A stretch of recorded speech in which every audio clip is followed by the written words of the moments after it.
Não segure, vai explodir. Oh, meu Deus. Putin tinha apenas uma rota segura, uma tábua de salvação para vender seus bilhões de dólares em petróleo no Mar Negro, a rota da costa turca, começando pelo Mar Mediterrâneo, passando pelo Mar Egeu, os Dardanelos e o Bósforo, depois contornando a costa turca, Candira, Kastamono, Sinop e Samsun, terminando em Novorossiysk. Esta fina linha de vida vale 100 bilhões de dólares. A frota sombra de Putin usa esta rota todos os dias para transportar bilhões de dólares para o tesouro de guerra do Kremlin. Até agora, esses navios têm navegado sob o guarda-chuva de segurança implícito fornecido pela Turquia. No entanto, a rota da frota sombra de 100 bilhões de dólares, que mantém a economia do Kremlin à tona, agora se transformou em uma armadilha mortal. Navios turcos atingidos no Mar Negro, explosões na costa turca e drones caindo em cidades turcas uma após a outra. Moscou testou a paciência de Erdogan ao alvejar navios turcos. No entanto, agora enfrenta uma arma nuclear burocrática em resposta. Ankara está prestes a apertar aquele famoso botão de desligamento. Bilhões de dólares em comércio de energia agora dependem de uma única assinatura. A aventura do Mar Negro da Rússia acabou e a estrangulação econômica começou. Para entender este colapso estratégico, precisamos deixar os salões diplomáticos e descer para aquelas frequências de rádio caóticas no meio do mar.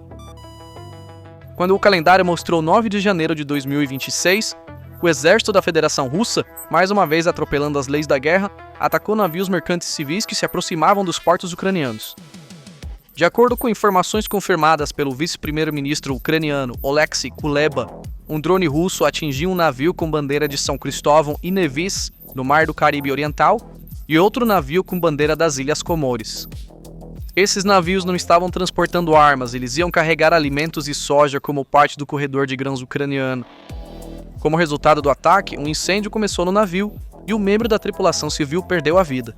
Este incidente foi mais um momento em que a mentira de Moscou, de que estamos apenas mirando em alvos militares, desmoronou. No entanto, a verdadeira onda de choque foi sentida não em Kiev, mas em Ankara. Isso ocorre porque o ataque foi uma agressão à segurança da navegação, que a Turquia também garante, e indiretamente à estabilidade da Zona Econômica Exclusiva da Turquia, ZE. Este incidente pode ser a gota d'água, porque a declaração anterior do presidente Erdogan foi um texto que empurrou os limites da cortesia diplomática com ameaças nas entrelinhas. Está se tornando cada vez mais claro que a guerra entre a Rússia e a Ucrânia atingiu um ponto em que ameaça claramente a segurança da navegação no Mar Negro. Na diplomacia, dizer escalada alarmante significa vou retaliar no próximo passo. Erdogan transmitiu claramente a mensagem a Putin: você não pode vagar como uma mina à deriva no meu mar, na minha rota comercial, porque o ataque de 9 de janeiro não foi um incidente isolado, foi o último elo de uma cadeia.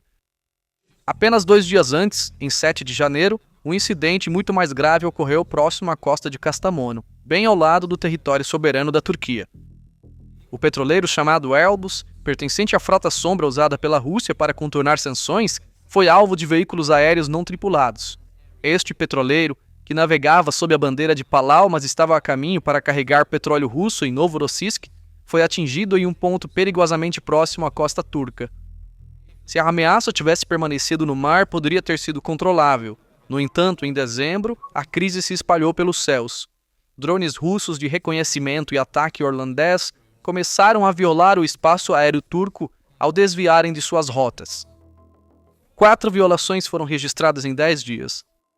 Em um incidente perigoso com drone, a Força Aérea Turca aplicou as regras de engajamento sem hesitação. Caças F-16 turcos decolaram e abateram este drone russo, que supostamente estava fora de controle sobre o Mar Negro.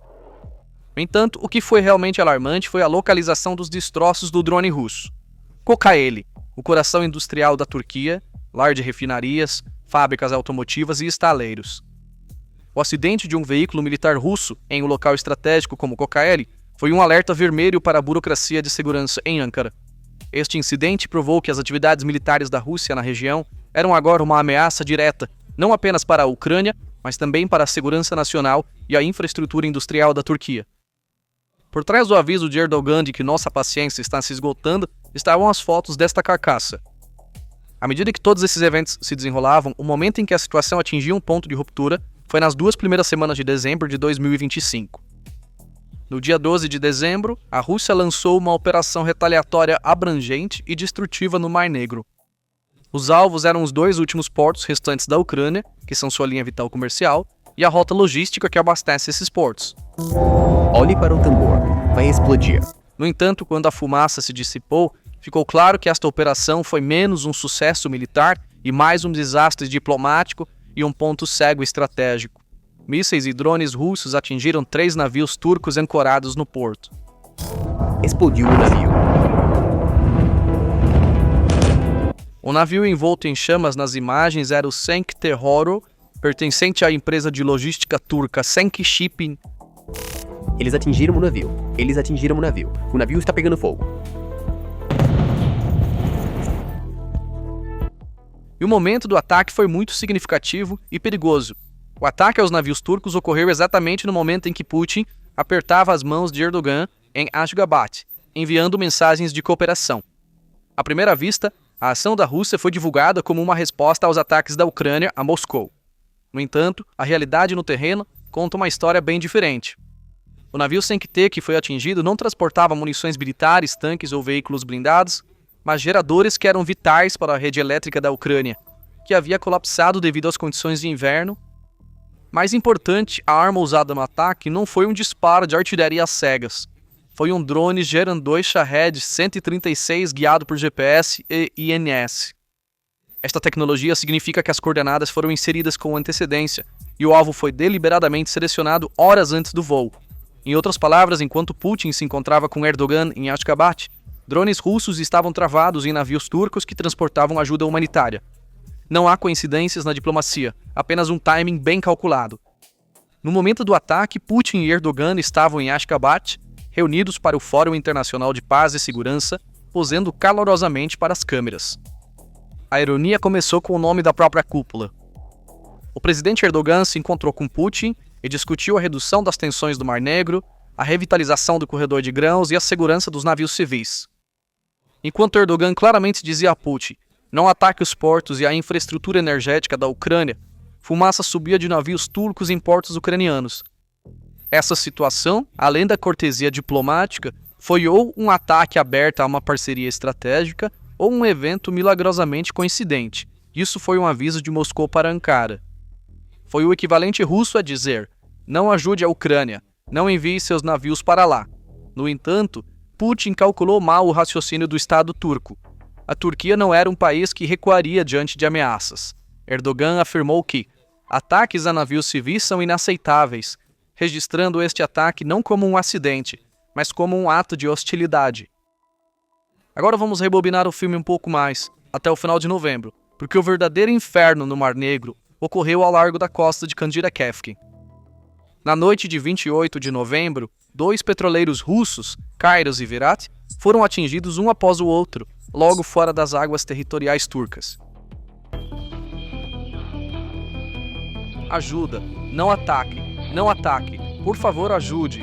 O som que você ouve não é um pedido de socorro de um acidente marítimo comum. Este é o grito de morte da frota sombra de bilhões de dólares de Putin. Na noite de 28 de novembro, 2 gigantescos petroleiros, a força vital da Rússia, o Kairos e o Virat, experimentaram um inferno em questão de minutos um do outro. Naquela noite, esses 2 fantasmas navegavam ao largo da costa de Kandira-Kefken, na principal rota comercial de Istambul para o Mar Negro. Este não é apenas um ponto aleatório no mar aberto. Esta é uma rota obrigatória para milhares de navios e um dos corredores marítimos mais seguros do mundo, onde a guarda costeira turca está em alta vigilância. O ataque de 9 de janeiro e a cadeia de eventos que o antecederam representam não apenas uma simples perda militar para Moscou, mas uma catástrofe logística irreparável. Então por que isso é o suicídio estratégico da Rússia? Basta olhar o mapa para a resposta. A estratégia de exportação de petróleo da Rússia baseava-se em uma única suposição: a costa turca é segura. Um petroleiro da frota sombra russa saindo de Novorossiysk não pode passar pelo centro do Mar Negro, onde drones navais ucranianos estão ativos.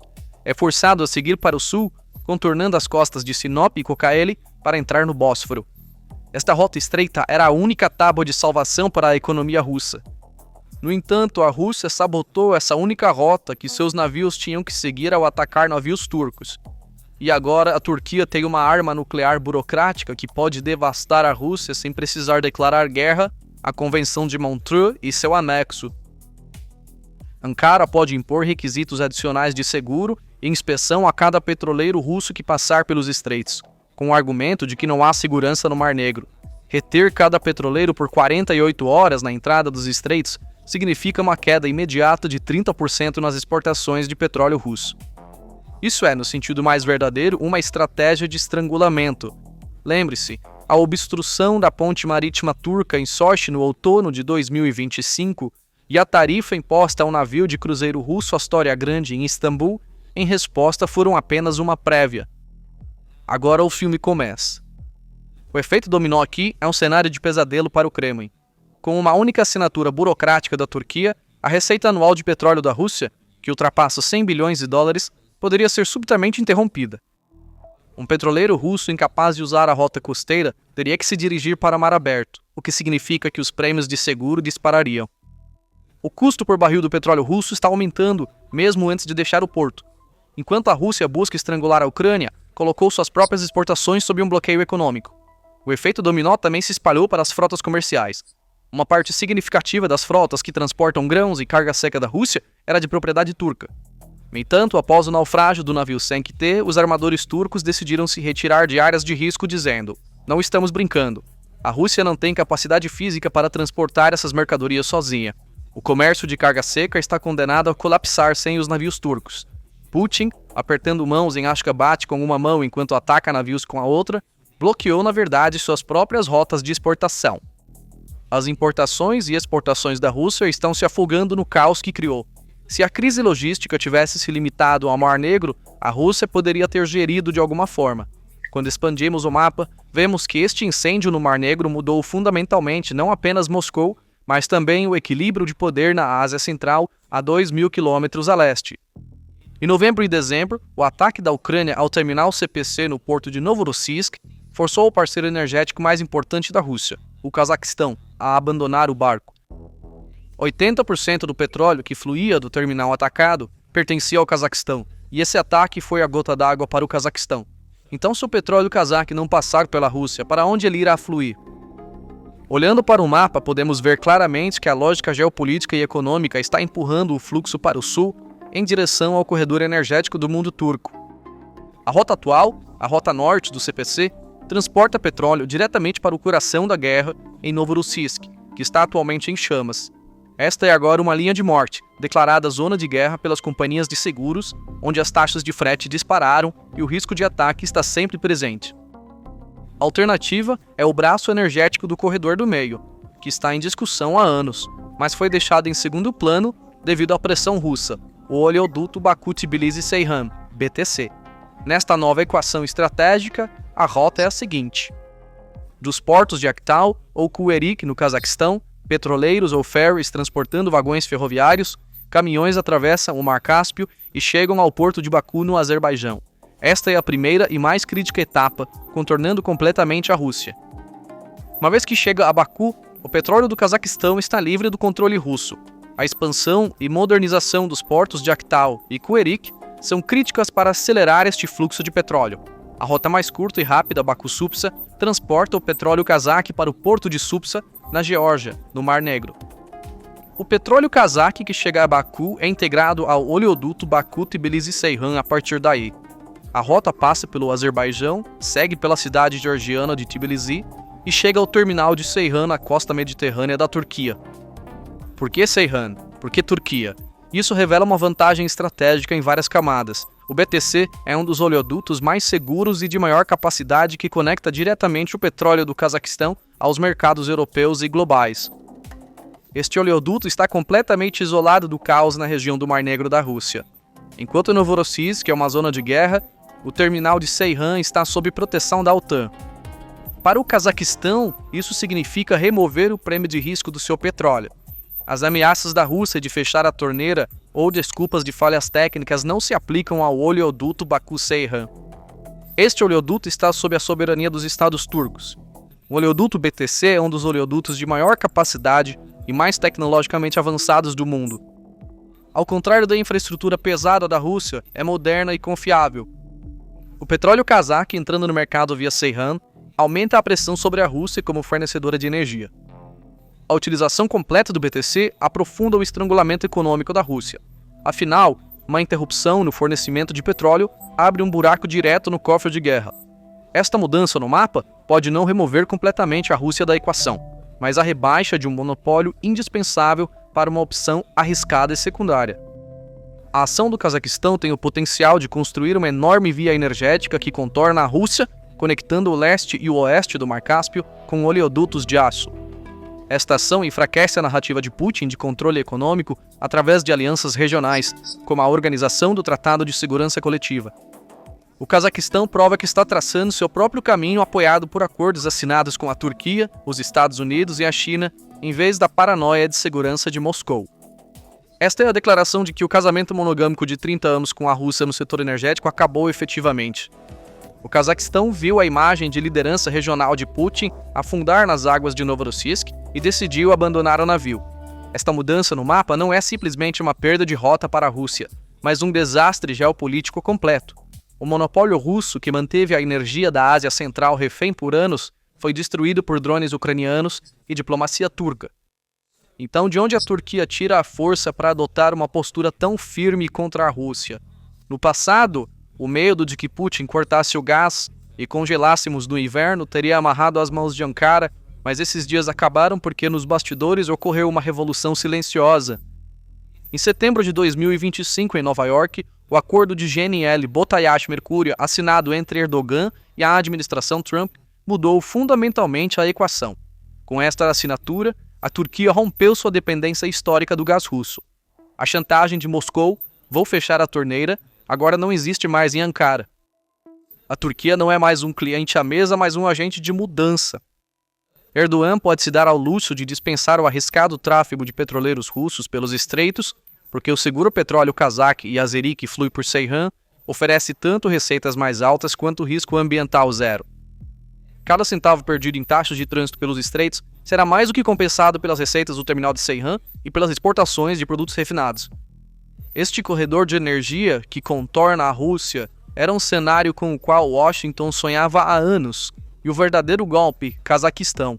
Uma atmosfera de pânico total prevalece em Moscou porque isso não é apenas uma perda de petróleo, é o colapso do sonho imperial da Rússia. O Cazaquistão, quintal da Rússia em termos de contornar sanções, agora está se integrando com a Turquia e o Ocidente. Enquanto a Rússia está lutando uma guerra de linha de frente na Ucrânia, perdeu a verdadeira grande guerra, a guerra geoeconômica, em seu flanco sul. O bombardeio do porto de Novorossiysk e a mudança na rota do petróleo cazaque foram os últimos pregos no caixão de Putin. O resultado é claro: Putin, ao tentar estrangular a Ucrânia, cortou suas próprias artérias logísticas.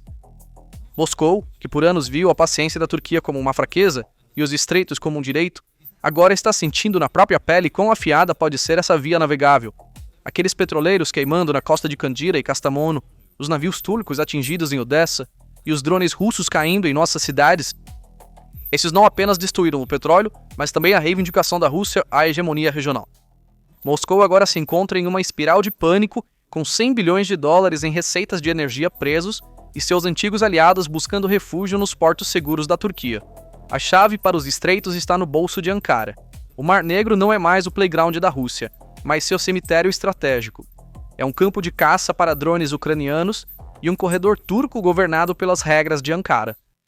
Ankara pode nem precisar apertar o botão de desligar em sua mão, porque a Rússia, por seus próprios medos e cegueira estratégica, já estrangulou seu próprio futuro no Mar Negro, aniquilado. A guerra não está mais sendo perdida nas linhas de frente. Está sendo perdida naquela lista de espera na entrada do Bósforo, e há apenas uma frase escrita para a Rússia nessa lista: sem entrada. Então, quais são seus pensamentos sobre este assunto? Por favor, compartilhe suas opiniões nos comentários. Para se manter informado sobre as análises especiais da PPR Global, inscreva-se em nosso canal e não se esqueça de ativar as notificações. Obrigado por nos escolher. Obrigado por nos escolher. Obrigado por nos escolher.